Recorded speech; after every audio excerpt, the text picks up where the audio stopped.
Pastiyanlı vəziyyətim Zordu zordu zordu zor. Həyat mənimdir yetim Zordu zordu zordu zor. Pastiyanlı vəziyyətim Zordu zordu zordu zor Həyat mənimdir yetim.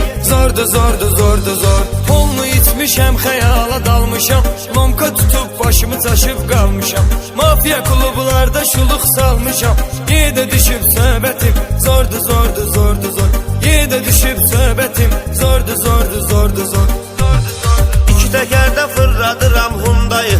İçərdə qızların bilinmir sayı. Bu vəziyyətdə dalımcan düşüb qayı. Bəlli deyil sürətim. Zordu zordu zordu zor. Bəlli deyil sürətim. Zordu zordu zordu zor.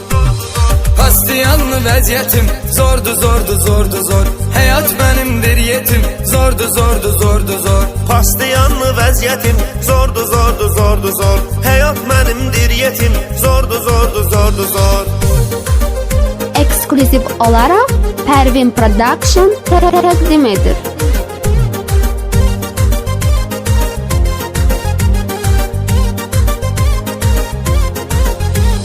Mənim elə şeylərlə olmayıb aram Başa düşən oğlanlara minnətdaram Nə olsun ki yoxdur mənim pul param Əsas odur ki hörmətim Zordu zordu zordu zor Əsas odur ki hörmətim Zordu zordu zordu zor Sən qaqaşın kimsədən aciz deyil. Bizə görə normal yaşamaq söz deyil.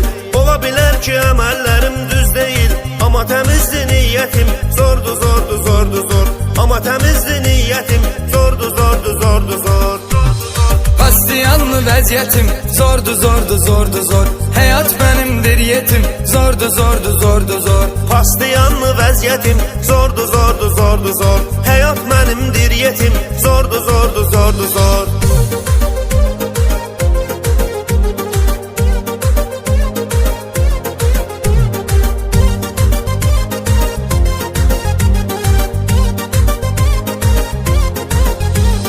Hara gedirəm diqqət edirlər mənə Xoş arzu, xoş niyyət edirlər mənə Sadəyəm ki hörmət edirlər mənə Çoxu ilə ünsiyyətim Zordu zordu zordu zor Çoxu ilə ünsiyyətim Zordu zordu zordu zor Bir adamdan qalmamışam qıraqda.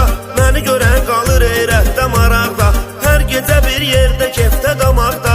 Belə yazılıb qismətim. Zordu zordu zordu zor. Belə yazılıb qismətim. Zordu zordu zordu zor. Pastiyanlı vəziyyətim Zordu zordu zordu zor Həyat mənimdir yetim Zordu zordu zordu zor Pastiyanlı vəziyyətim. Zordu zordu zordu zor. Həyat mənimdir yetim. Zordu zordu zordu zor.